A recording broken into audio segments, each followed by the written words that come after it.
महोदय, अभी कुछ दिन पहले बीजेपी का एक बहुत बड़ा नेता मिला मेरे को। उससे काफी लंबी चर्चा हुई मेरी, और उसने जो जो बातें बताई वो इतनी चौंकाने वाली थी कि आप सब सुनोगे तो रोंगटे खड़े हो जाएंगे।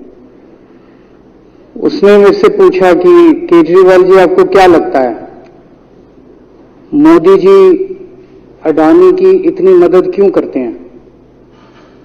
मैंने कहा दोस्त हैं दोनों, इसीलिए करते हैं। कहता बस इसलिए।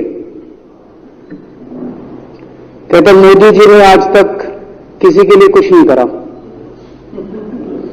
अपनी वाइफ के लिए कुछ नहीं करा, अपनी मां के लिए कुछ नहीं करा, उनके भाई गुजरात में रहते हैं उनके लिए, किसी रिश्तेदार के लिए कुछ नहीं करा, राजनीतिक गुरु के लिए कुछ नहीं किया। वो अपने दोस्त के लिए इतना कुछ करेंगे, ऐसा कैसे हो सकता है? दोस्त को इतने मेहरबान क्यों है? ऐसी भी क्या दोस्ती है? आज के जमाने में कौन कोई भाई के लिए कुछ नहीं करता, दोस्त के लिए कौन करता है? तो मैंने कहा फिर क्या मामला है? कहता आप खुद सोचो, इतना बड़ा क्राइसिस हुआ, हिंडनबर्ग की रिपोर्ट आई, चारों तरफ थू थू हुई, पूरा क्रैश कर गया अडानी ग्रुप।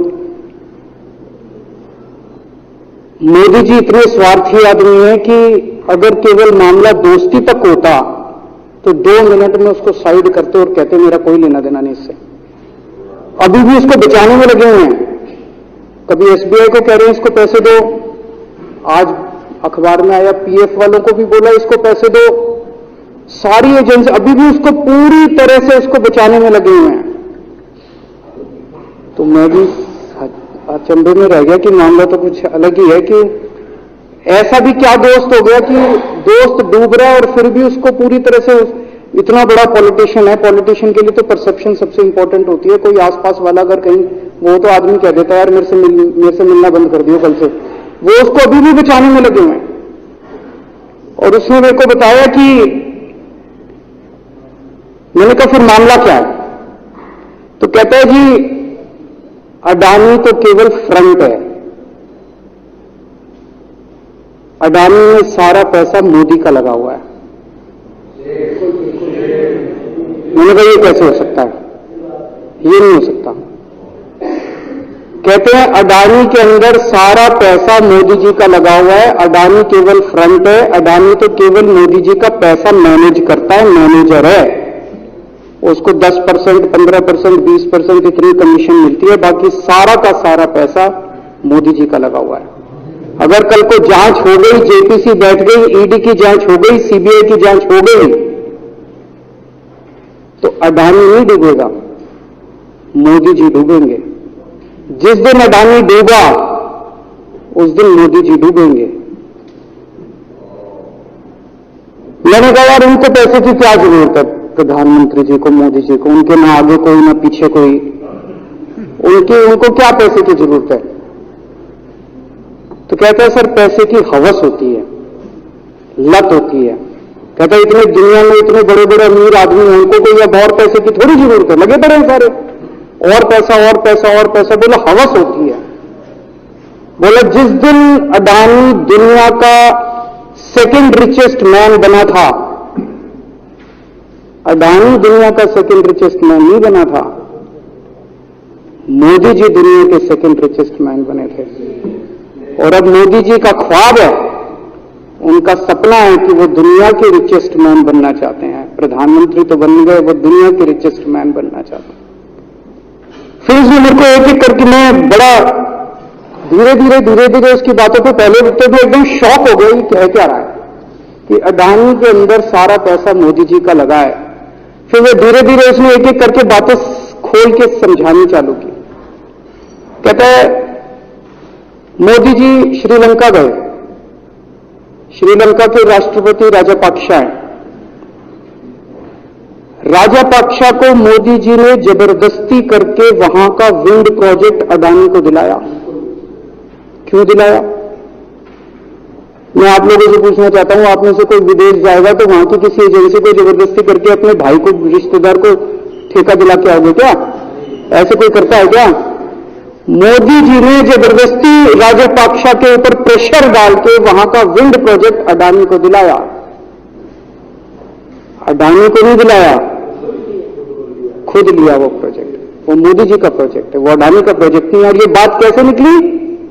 वहां का जो बिजली बोर्ड है श्रीलंका का, जैसे अपने यहां स्टैंडिंग कमेटी है असेंबली की, पार्लियामेंट की स्टैंडिंग कमेटी है, वैसे उनकी भी पार्लियामेंट की स्टैंडिंग कमेटी होती है।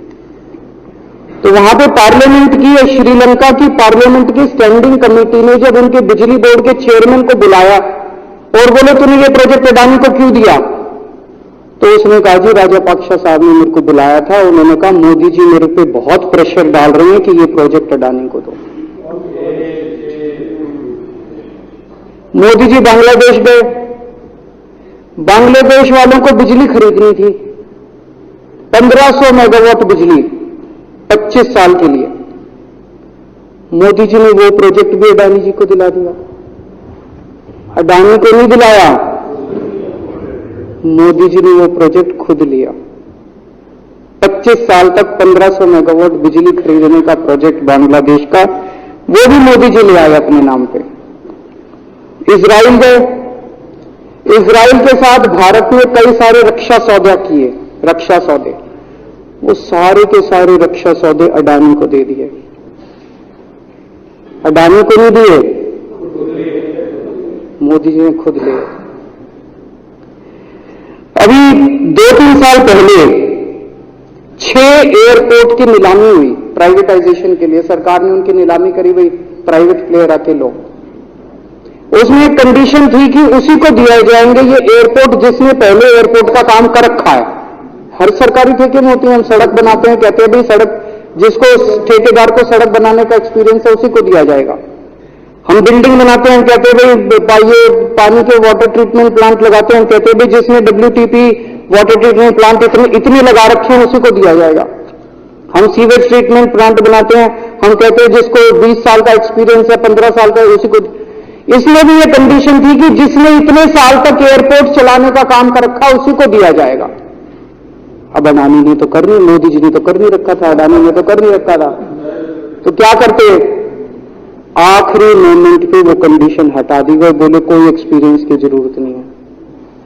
6 एयरपोर्ट नीलामी पे थे, 6 के 6 एयरपोर्ट अडानी को दे दिए, अडानी को नहीं दिए। मोदी जी ने वो खुद 6 के 6 एयरपोर्ट खुद अपने नाम कर लिए। आज 2021 नवंबर में एयरपोर्ट टेक ओवर किए, 2023 1.5 साल हुआ है। 1.5 साल के अंदर आज एयरपोर्ट का 30%, पूरे देश का एयरपोर्ट का जितना धंधा है, बिजनेस है, उसका 30% बिजनेस जो है वो मोदी जी के पास है। 30%, 1.5 साल के अंदर इतना बड़ा भारत देश, इतने एयरपोर्ट, 30% एयरपोर्ट का बिजनेस आज मोदी जी के पास है। एक और बड़ी इंटरेस्टिंग चीज हो रही है, ये ईडी और सीबीआई को इस्तेमाल करके बंदूक यहां रख के लोगों की फैक्ट्रियां छीनी जा रही हैं। मतलब 10 अक्टूबर 2018 को 10 अक्टूबर 2018 को कृष्णापट्टनम पोर्ट के ऊपर इनकम टैक्स की रेड हुई और 6 अप्रैल 2020 को 1.5 साल बाद वो पूरा एयरपोर्ट अडानी ने खरीद लिया। उसके यहां बंदूक रखते, उसको कहा या तो दे दो या जेल। तो वो अडानी ने नहीं खरीदा, वो मोदी जी के पास चला गया कृष्णापट्टनम एयरपोर्ट। 10 दिसंबर 2020 को एसीसी और अंबुजा सीमेंट पे रेड हुई और 2 साल बाद 16 अक्टूबर 2022 को दोनों सीमेंट प्लांट मोदी जी के पास चले गए। 2020 जुलाई को मुंबई एयरपोर्ट का मालिक था जीवीके, उसके ऊपर सीबीआई और ईडी की रेड हुई, एफआईआर हुई और 1 महीने बाद मुंबई एयरपोर्ट जो है वो मोदी जी के पास चला गया, अडानी के पास चला गया। तो ईडी और सीबीआई पे रेड कराते हैं, उसको धमकाते हैं फैक्ट्री वाले को, कंपनी वाले को कि या तो जेल जा और या तेरी फैक्ट्री हमको दे दे। ये इधर तो सुनते थे, हरियाणा की तरफ एक टुच्ची इधर इसकी फैक्ट्री छीन ली, पंजाब में भी सुनते थे इसकी भी फैक्ट्री छीन ली, इसकी। पूरे देश के अंदर ये इतनी गुंडागर्दी मची पड़ी है कि ईडी की रेड करा देते हैं, सीबीआई की रेड करा देते हैं, यहां बंदूक रखते और कहते हैं तो फैक्ट्री दे दो और या जेल जा। ये क्या चल क्या रहा है इस देश के अंदर? इन्होंने अभी थोड़े दिन पहले ऑर्डर निकाला कि सारे जितने पावर प्लांट हैं, जितनी राज्य सरकारें हैं, पंजाब सरकार की हमारी जो सरकार है उनके पास भी ऑर्डर आया, सारी सरकारों को जितना उनका कोयले की रिक्वायरमेंट है उसमें से 10% कोयला इंपोर्टेड इस्तेमाल करना पड़ेगा। और इंपोर्ट केवल मोदी जी करते थे, अडानी करता था। तो इसका मतलब आपको 10% अपना कोयला कंपल्सरी, जरूरत नहीं है आपको कोयले की, लेकिन 10% कोयला आपको अडानी से खरीदना पड़ेगा। हमारे देश का कोयला 2000 रुपए टन है, इंपोर्टेड कोयला 20,000 रुपए टन है। 10 गुना दाम के ऊपर आपको अडानी से यानी कि मोदी जी से कोयला खरीदना पड़ेगा। इन्होंने सुप्रीम कोर्ट का एक और, जब कोयला घोटाला हुआ था अपने देश के अंदर, तो सुप्रीम कोर्ट ने आदेश दिया था कि अब कोयले की खदानें किसी भी प्राइवेट वाले को नहीं दी जाएंगी, सारी खदानें सरकारें। तो इन्होंने कुछ खदानें राजस्थान सरकार को दे दी, कुछ खदानें छत्तीसगढ़ सरकार को, कुछ खदानें पंजाब सरकार को, सरकारों में बांट दी। बाकी पूरे देश में केवल राज्य सरकारों के पास खदानें हैं। केवल अडानी के केस में उन्होंने एक्सेप्शन करके अडानी को कोयले की खदानें दे दी और उसमें भी ऑर्डर कर दिया कि 4000 कैलोरी से कम वाला कोयला जो है उसको रिजेक्टेड माल माना जाएगा, जबकि वो सबसे अच्छा कोयला माना जाता है और वो रिजेक्टेड माल इसको फ्री में मिलता है। तो कम से कम 2800 करोड़ रुपए का कोयला हर साल फ्री में मोदी जी ले जाते हैं। 2800 करोड़ रुपए का कोयला हमारी खदानों से हर साल मोदी जी निकाल के ले जाते हैं। 2014 में, अभी जो अतिशी जी ने कहा, 2014 में अडानी जी की यानी कि मोदी जी की जायदाद 50,000 करोड़ की थी।